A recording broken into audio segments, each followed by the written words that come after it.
Welcome to the First Unitarian Church of Cincinnati. My name is Reverend Connie Simon. Our urban community welcomes all with love, supports learning and spiritual growth, serves our wider community, and works for justice, equity, and inclusion. We're glad you're here this morning. Our chalice lighting words today come from Mark Causey. We light this chalice, spark of the original fire of creation, to remind us that we all on this planet, the furred, the feathered, the finned, and the scaled, along with us featherless bipeds, we are all made of the same star stuff and all share a common destiny. We all share the same hopes of a life free from harm and suffering, and the same aspirations of happiness, love, and flourishing. Being able to express our own unique natures and capacities as best we may. We are just that many diverse perspectives from which the whole is seen and experienced. We are inextricably intertwined, interconnected, and interdependent. And it is good.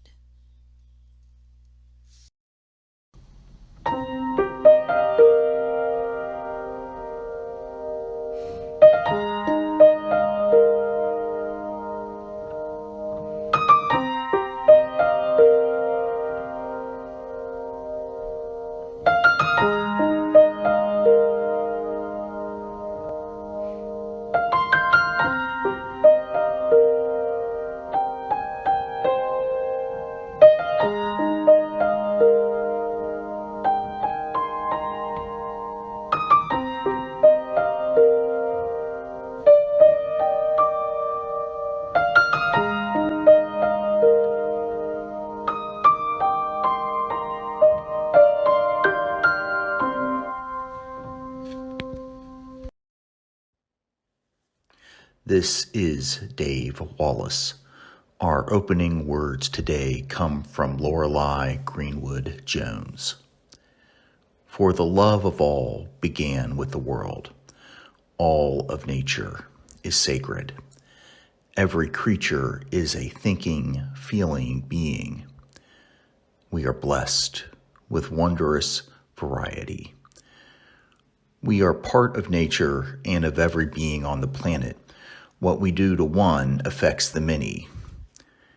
In this web of existence, we are each a strand. Our pushing and pulling moves the fabric of our world. Each bird and insect, each fish and four-legged creature, all are our siblings. Let us treat them as we would one another, with compassion and dignity, with understanding and honor. The love that we show each being radiates outward, a beam of kindness and caring that can be felt with the heart.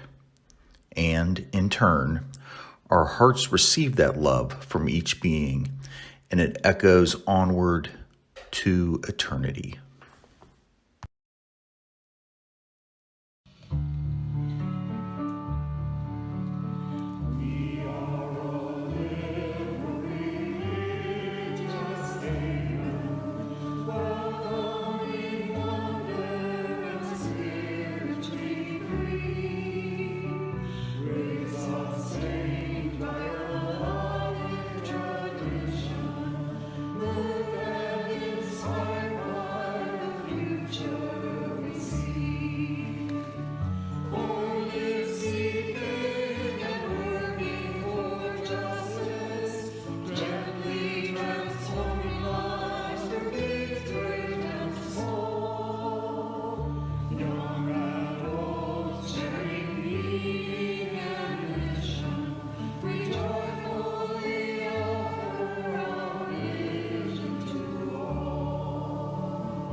Stephen and the Beetle by Jorge Lujan and Chiara Carrer.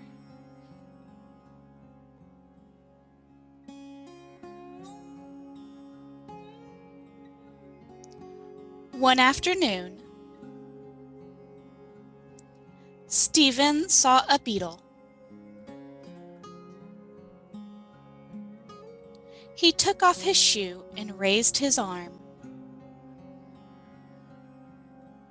The beetle went on about its business. It had no idea what was about to happen. Stephen lifted his shoe higher, but suddenly a thought came into his head.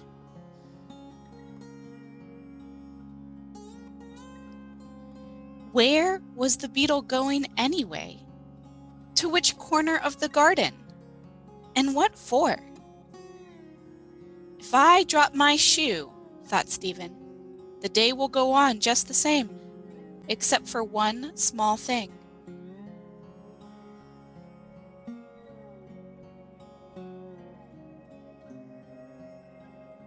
So he put down his shoe and, laying his head on the ground, he watched the beetle walk right up to his face. It looked like a creature from the Cretaceous, a terrible triceratops that lifted its glistening horns, waved its huge hoofs in the air, and, just as it was about to attack,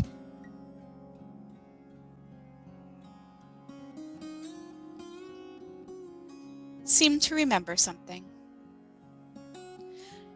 The beetle dropped down on all 4 feet, turned aside, and slowly walked off, making its way to the furthest corner of the garden.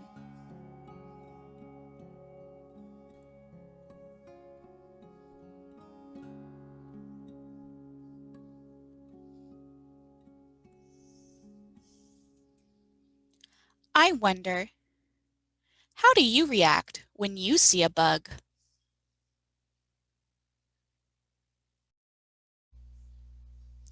Joys and Sorrows is the time during our service where we honor what's been in our hearts and on our minds. Today we come together mourning the loss of 16-year-old Micaiah Bryant. Reeling from our nation's continued struggle with gun violence, and holding in our hearts members Katie Campbell and Mary Lutz as they both mourn the passing of parents. Mary S. Campbell was the mother of Katie Campbell and mother-in-law of Ray Sinclair. She died April 16th at the age of 97 after a long and happy life. She will be missed by Katie, Ray, their daughters Anne and Laura, and all those who loved her and were touched by her life. Gary Lee Green passed away a few weeks ago at the age of 78. Of him, Mary writes, "My dad passed away after a courageous battle against lung cancer. He joins my brother and my son on the other side. I miss them all beyond measure." Katie and Mary, we hold you and your family in our hearts and minds in the weeks to come. The flowers you see in front of you today are from June Schlipf. They're Iris Clarence, growing in her sister's garden. June sends these flowers to us in honor of their father, Clarence, who would have been 104 on April 29th.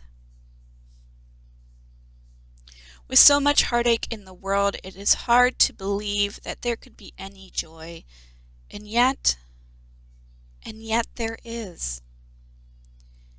In the birthday celebrations that are to come, in that second COVID-19 vaccination, in the celebration of Earth Day, there is still joy. Today's prayer comes from Reverend Gary Kowalski. Maybe prayer doesn't mean talking to God at all. Maybe it means just listening, unplugging the TV, turning off the computer, quieting the mental chatter, and distractions. Maybe it means listening to the birds and the insects, the wind in the leaves, the creaking and groaning of the trees, noticing who else is out there, not far away but nearby, sitting so still we can hear our heartbeat. Watch our breath, the gentle whoosh of air, the funny noises from our own insides, marveling at the body we take so much for granted.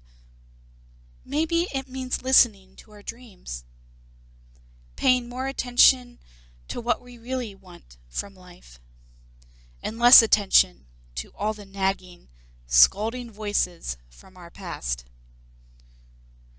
Or maybe it's all about listening to each other, not thinking ahead to how we can answer or rebuke or parry or advise or admonish, but actually being present to each other. Perhaps if we just sit quietly, we'll overhear a peace whispering through the centuries that's missing from the clamor of the moment. Maybe prayer means listening to the silences between the words, noticing the negative space, the vast, undifferentiated, and nameless wonder that underlies it all.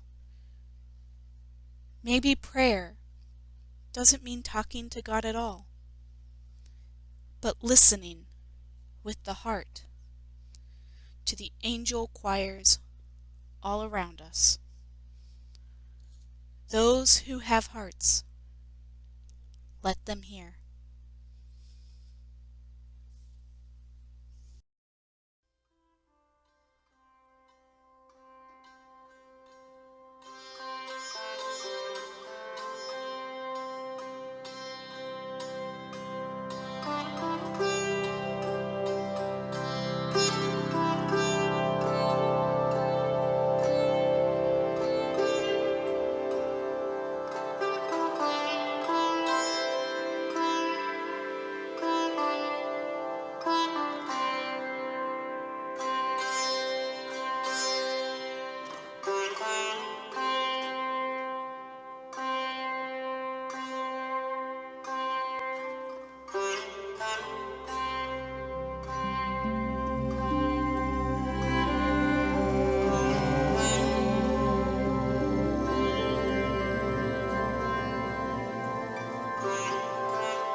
Giving to First Church is easy.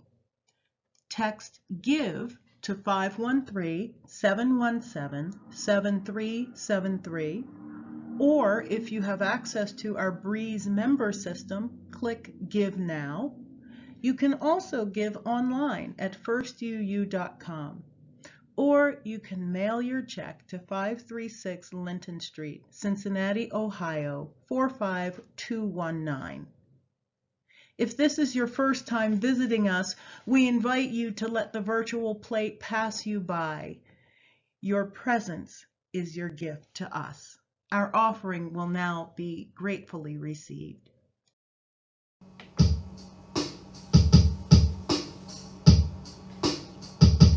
We are blessed by every river.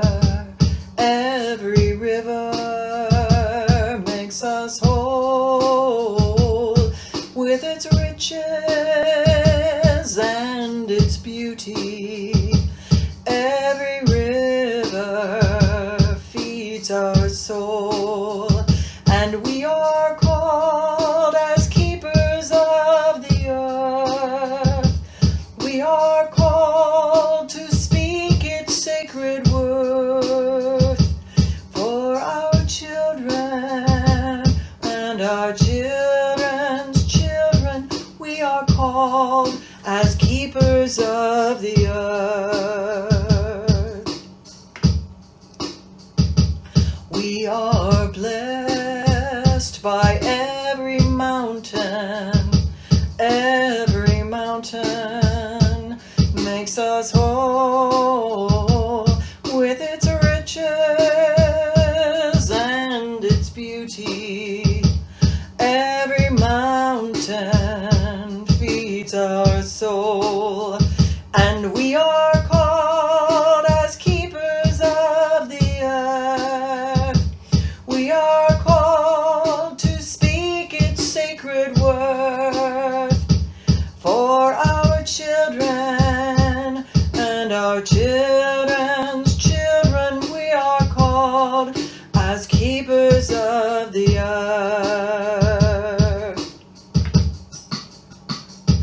We are blessed by every ocean. Every ocean makes us whole with its riches and its beauty. Every ocean feeds our soul, and we are called as keepers of the earth.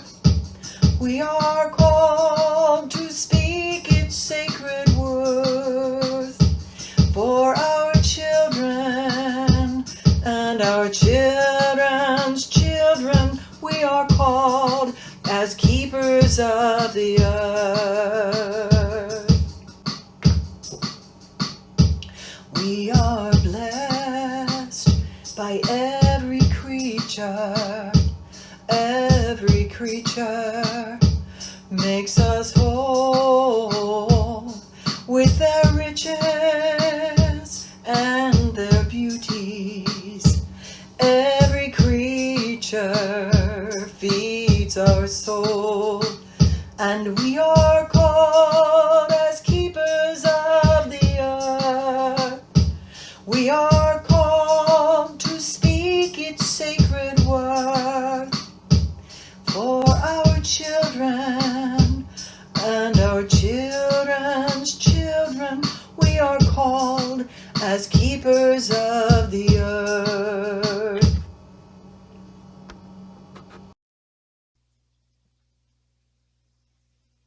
I remember my first cicada summer. I was about 10 years old. It couldn't have been the same brood that we're expecting this year because the math doesn't quite add up. But I remember it quite vividly. My grandfather came down from Chicago to build my family a brand new deck, and my cousin, who I adored, joined him for a few weeks. That was the summer I learned how to paint. Not beautiful, intricate pictures, but big, giant planks of wood That was the summer that I finally mastered the backward somersault off the swing. And I think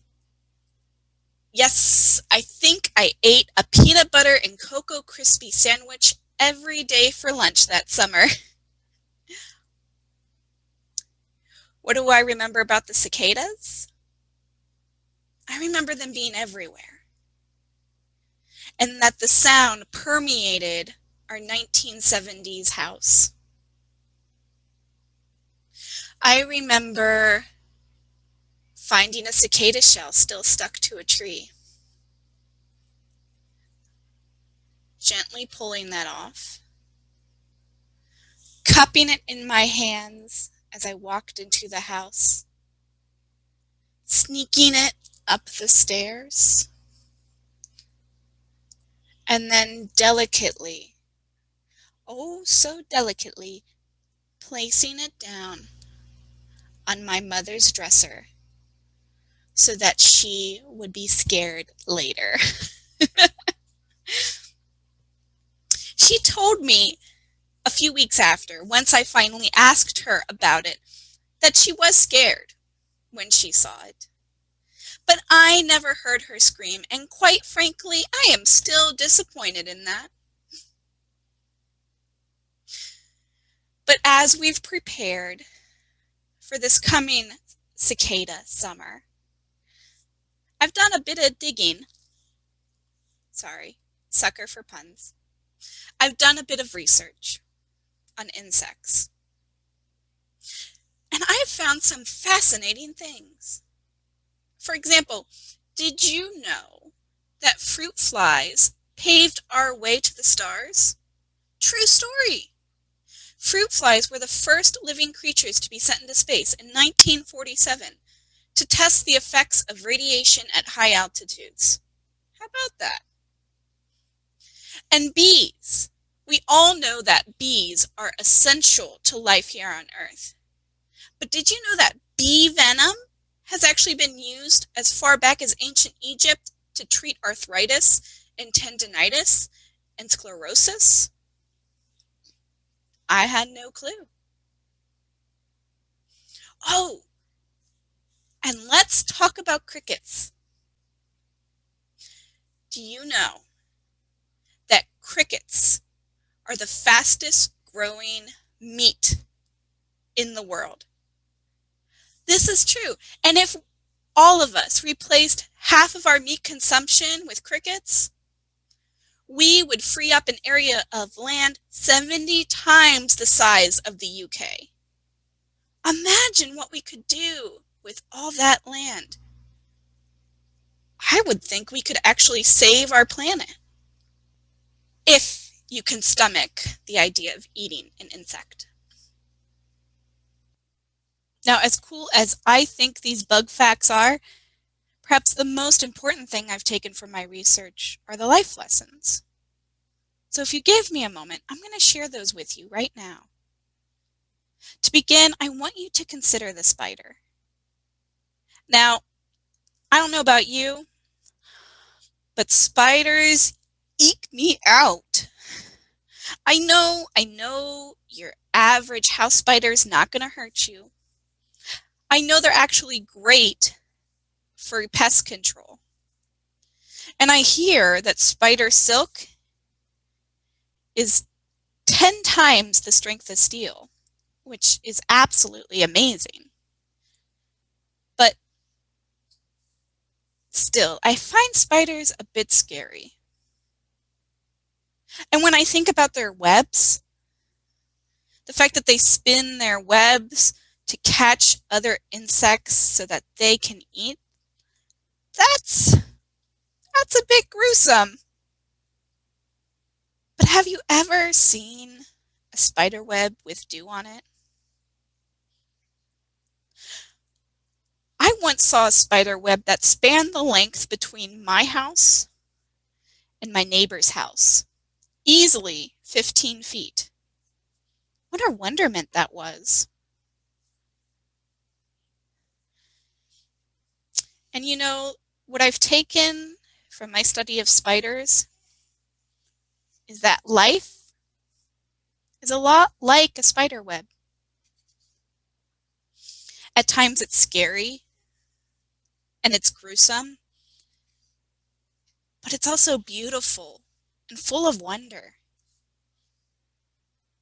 Oh, and it's fragile, right? I mean, spider silk is supposed to be very strong, but still, we can tear it down with a broom. It can come apart in a gust of wind. Life is so fragile. Thank goodness for the beauty and the wonder. That's lesson 1. Lesson 2. I want you to consider the ant. Actually, I want you to consider the colony of ants. Have you ever seen ants work together? If not, you should visit the Cincinnati Zoo and go to the bug house. But it's amazing. Ants work together to build their mounds and to collect food. They each do their part and travel in a straight line. They never veer off course. They know that teamwork is essential. That's the same when it comes to us as well. We could not do what we need to do in this life if we didn't have other people around us. Heck, even the most isolated person still relies on roads and the grocery store and all the public works and utilities that our society offers. Church is another place where we work together for a common goal. Teamwork is essential.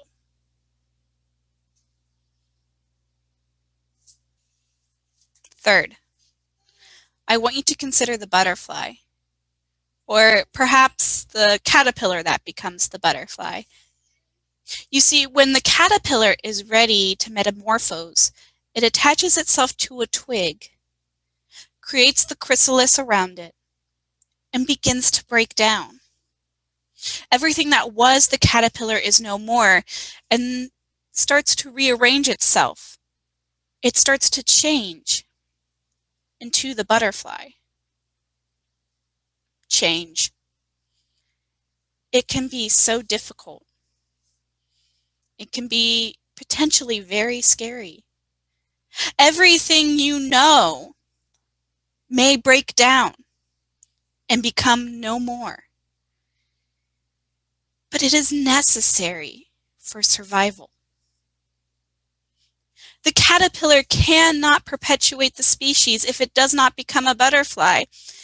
You cannot continue to survive if you do not change. 4. I want you to consider the ladybug. Now, the ladybug is interesting because on one hand, it's a beetle, and ew. On the other hand, who doesn't love ladybugs? Some people even believe that if a ladybug lands on you, that's a sign of good luck. Have you ever wondered, though, where ladybugs go in the winter? Or in fact, where any bug goes in the winter? Certainly some bugs die off, but not ladybugs. They burrow themselves into the crags of rocks on cliff faces. Or, in areas such as this, they might burrow themselves into the siding of our houses. And then there they rest and recharge, so that when springtime comes, they can emerge as beautiful as ever. You, my friends, are like ladybugs. You need rest and you need to recharge so that the world can see your beauty. 5. Finally, I do want you to consider the cicada, since it is Cicada Sunday, and they are starting to emerge. Cicadas spent the majority of their lives, years, underground, gathering nutrients and preparing to emerge. So that way, when they finally do, they get it right. We have spent over a year isolated, alone. And just now, we are getting the tools we need in order to emerge from our isolation. Vaccinations are great, but they aren't the ultimate answer. We're also going to need time, just like the cicada. So that way, when we finally do emerge in full force, we are ready for what comes next. So that's what I have for you. 5 life lessons learned from bugs. Perhaps some of these life lessons are new to you. Things that you will take with you and think on in the coming weeks. Perhaps these were lessons you already knew, but you appreciated the reminder. Or perhaps you don't think these life lessons are applicable to your life at all. That's okay. If anything, if all else fails, you can still attach yourself to a tree and scream.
This is Tim Kraus. Our closing words today are by Guadalupe Garcia McCall.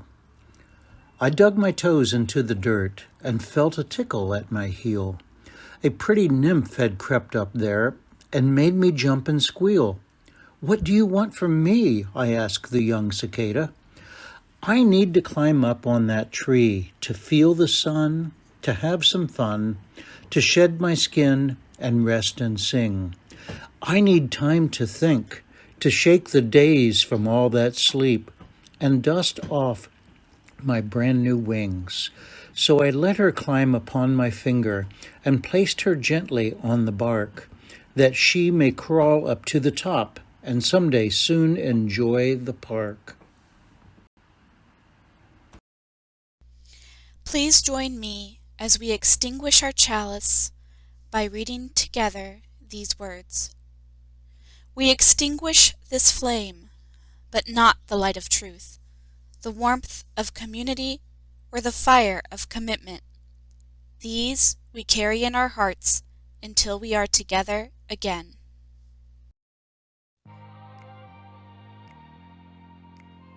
A few announcements for your weeks ahead. To begin this Friday, April 30th from 7 to 7:30, Dave and Shelley Wallace will be presenting Our Environment, How We Can Care for Our Earth. This will take place over Zoom and registration is required. Please make sure you check your email or email membercare@firstuu.com for the registration link. Connectivity information will be sent the morning of. Then, starting Friday, May 7th, we'll be kicking off a 3-week discussion on the book Breathe, A Letter to My Sons by Amani Perry. This book is the UUA's common read for 2021. We'll be offering 2 opportunities each Friday for you to engage in discussion, one from 10:30 a.m. to noon, and another from 7 to 8:30 p.m. These discussions will take place over Zoom, and registration is required. Please check your email or email membercare@first2u.com to receive a registration link. Connectivity information will be sent the morning of. Finally, this summer, we're going to be offering an in-person, socially distanced, outdoor faith development program for children and youth that's focused on building community. This program is called Castaway Cove. It will take place over various Saturdays and Sundays this summer in our churchyard and parking lot. Please be on the lookout for future communications about this program. That's all. See you next week.